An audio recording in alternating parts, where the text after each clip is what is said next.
Welcome to Half-Arsed Reviews.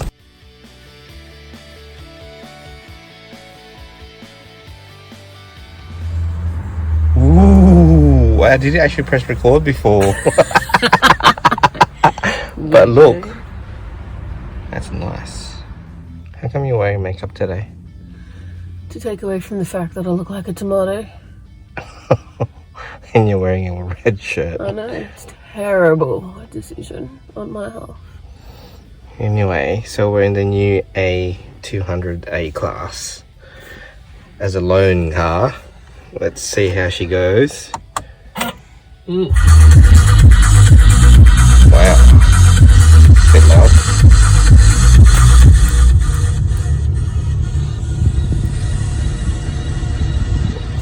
I wonder if it's touchscreen. It is! I think we need to upgrade the car. Oh, we spent. Oh, you can't change the. Can't change that.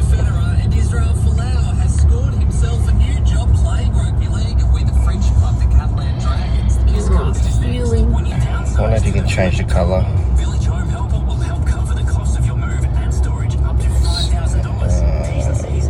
Engine. I think this engine.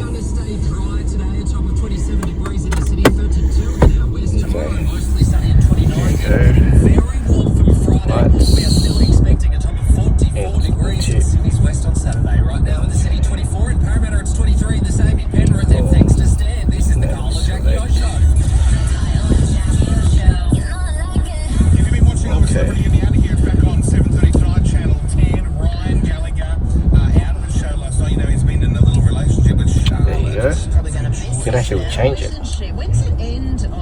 Sport. Classic. Oh, okay, there you go.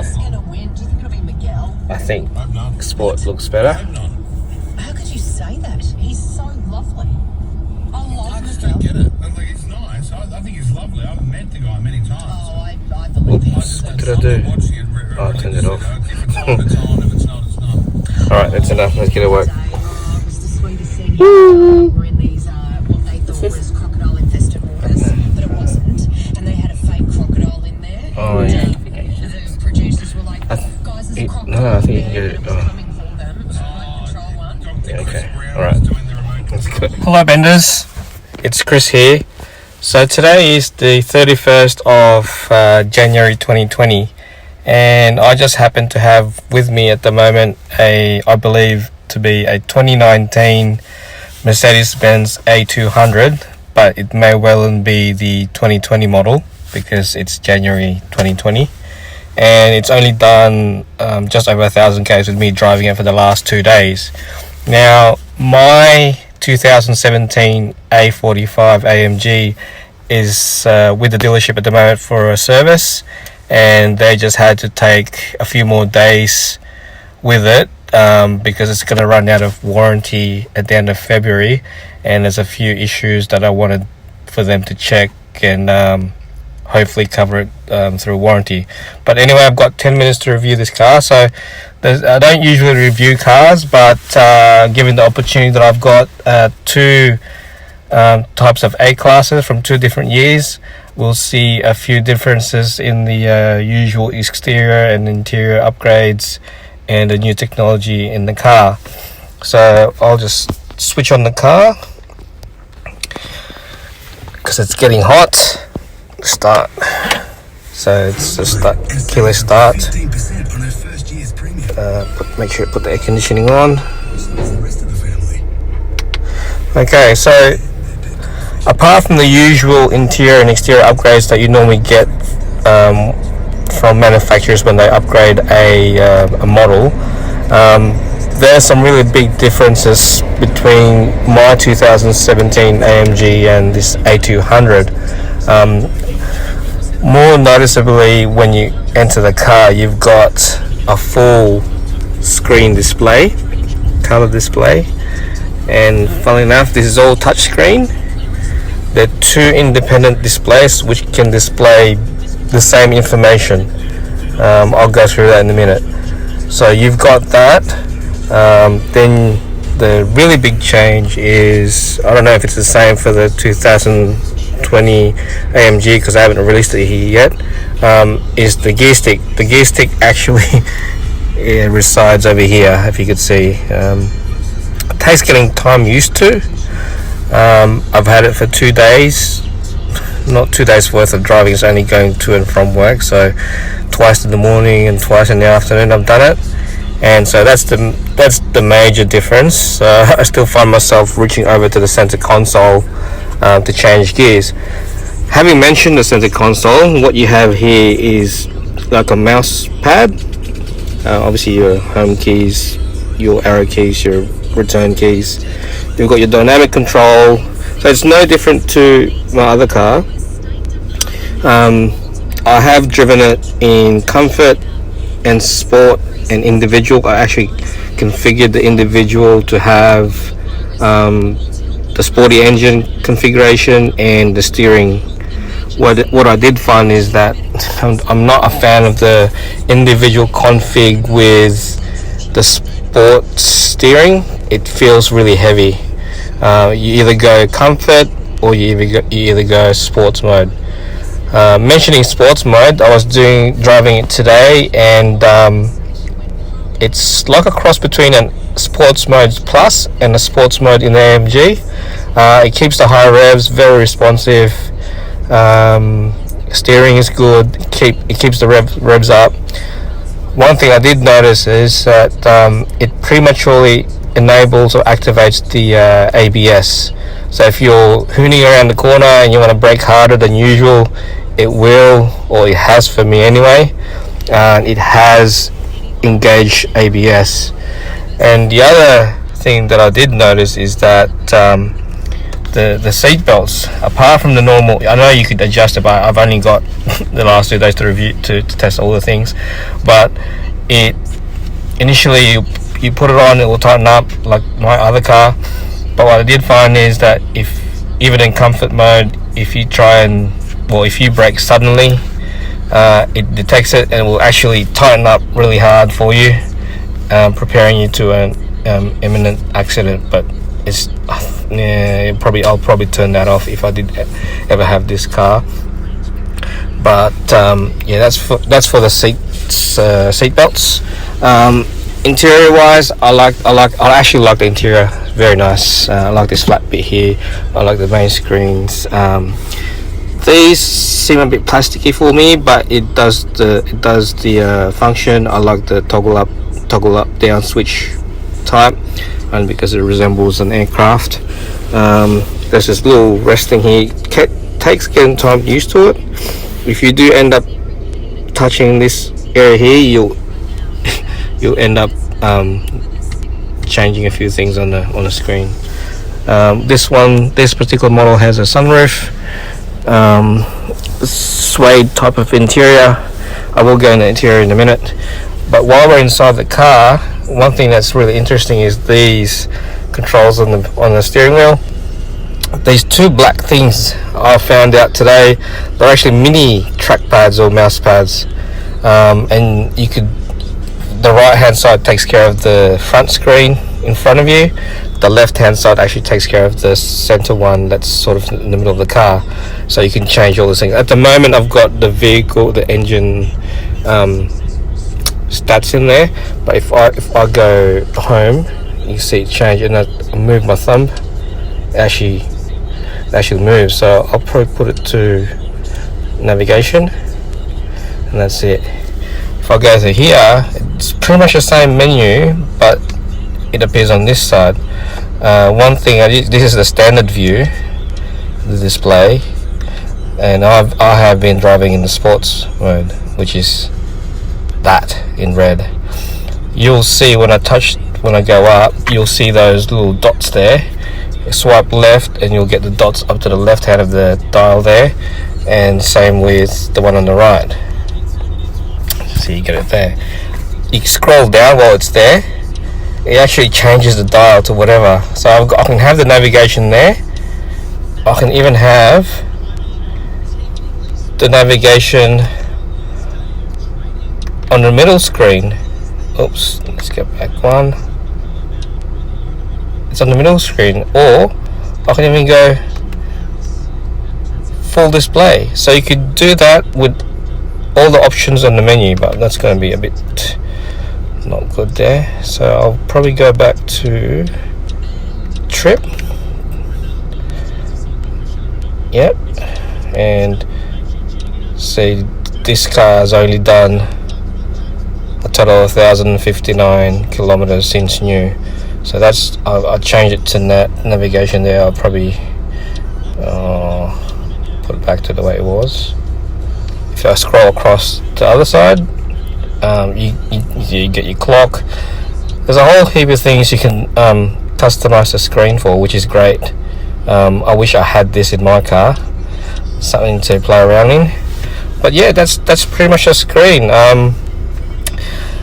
Lane assist doesn't have an active one. What I would expect. Ricky's stick one has one.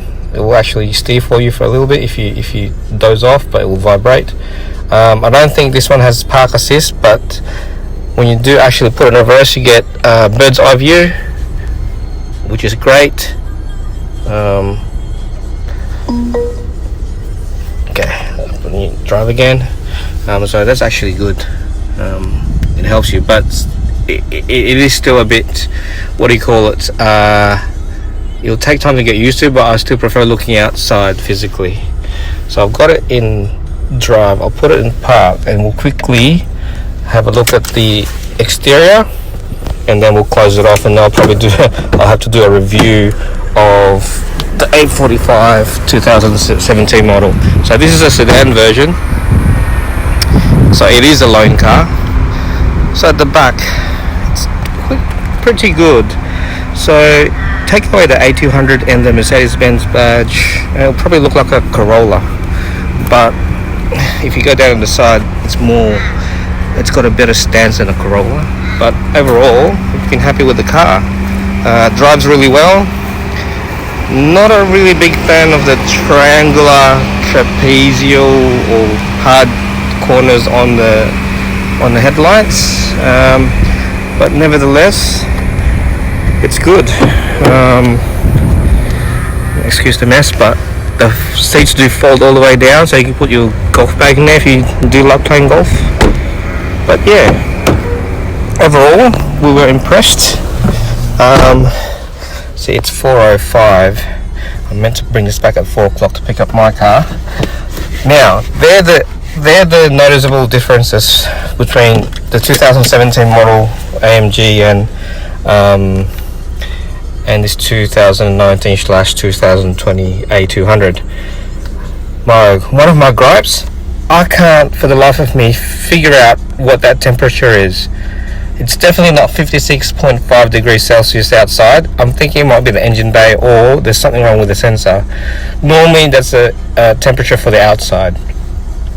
The other gripe I have are the lack of wireless charging, which should be standard these days, but also the USB they provide ports, just one here, and there's another one in the center console here, couple. They're micro USB of some sort. They're not the normal standard USB. So if I run out of batteries while in the car, I'm stuffed. But sitting in the car, I'm comfortable. It's got this particular model's got electronic lumbar support adjustments, but mechanical on the rest. So you have to adjust everything manual, go forward, lean it back, lean it forward. So yeah, so that's it. Hope you like my short review of a loan car that I got for having my car serviced, and I'll speak to you guys later. See ya. A few moments later.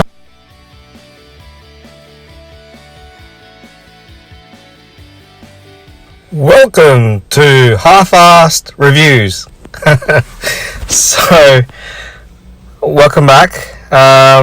So I've just reviewed the 2019-2020 A200 in 10 minutes, and that's after 2 days, really 4 hours worth of driving it.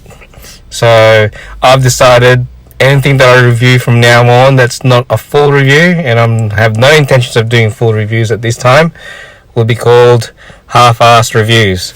So now I've got my car back from service. So my car's a 2017 AMG A45. So obviously it's a hatchback.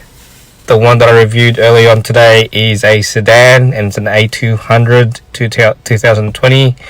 But I can't really review the new new A45, or it's actually an A43, because it hasn't been released yet. So, and haven't been given a chance to have a look at it. Given the opportunity that I had a loan car, well, I had the A200 as a loan car, I thought I might as well do somewhat a half-assed comparison to my car. So here we are inside my car. As you can see, it's not an LCD or LED screen for the instrument cluster.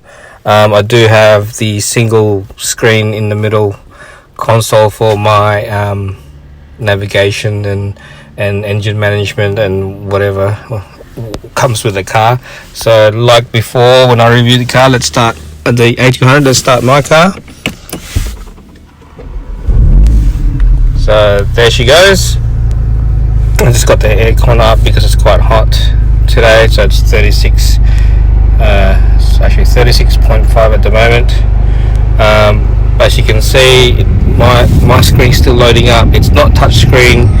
It's done through little knob here, and your back and your favorites. This one was the one for driving styles. I've got the individual, comfort mode, sport, sport plus, and race. The A200 only had individual, comfort, sport, and economy, which I didn't get to try. So like I said before, the A200 came somewhat in between the S plus and the S for the S version.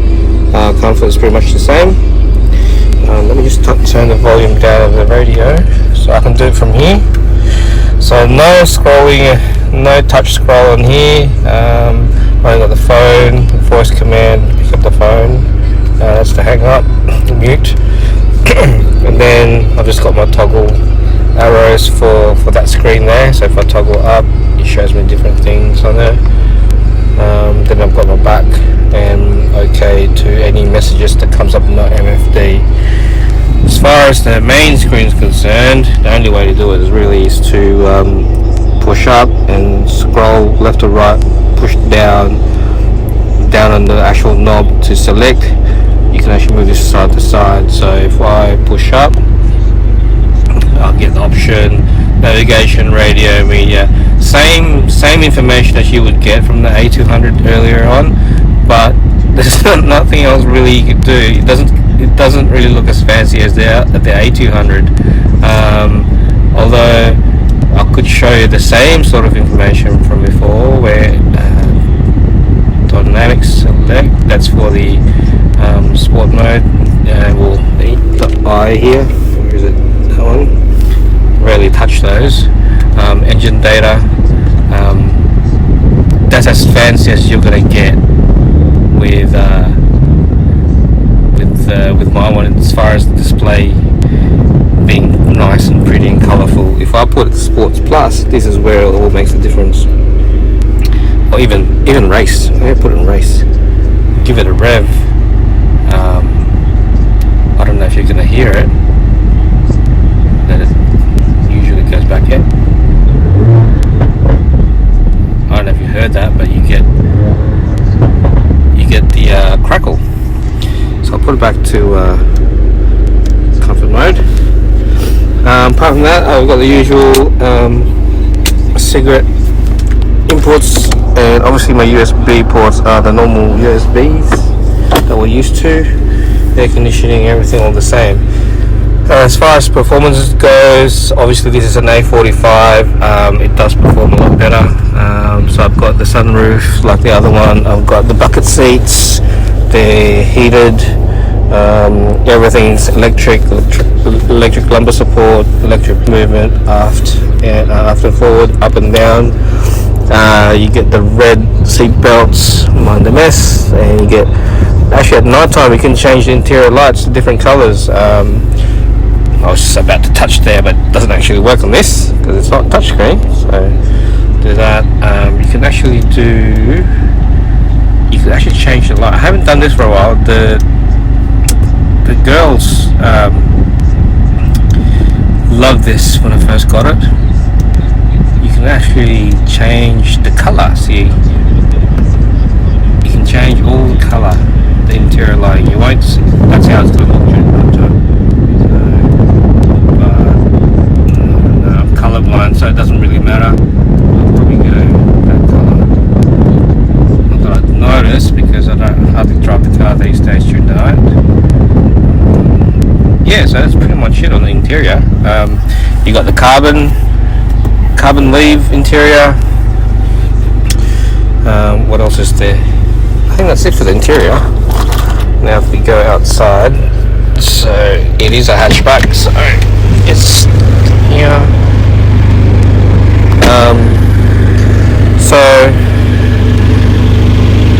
obviously a turbo. Got the AMG brakes. So I've got some canards at the front, some canards, a lip. Got the rear spoiler, rear diffuser, and obviously I upgraded to 19-inch rims. Now there were only two optional extras, two main optional extras for the car when I bought it. One was the aero pack, which is what I got, which basically is the addition of the canards, rear wing and rear diffuser, and the other option was the limited slip differential. So I normally use that for racing, but honestly who's going to be racing on the streets of Sydney? So that's basically it. But apart from that, the noticeable things are, I did ask the dealership more about the A200 2020 model. It's actually a 1.3 turbo.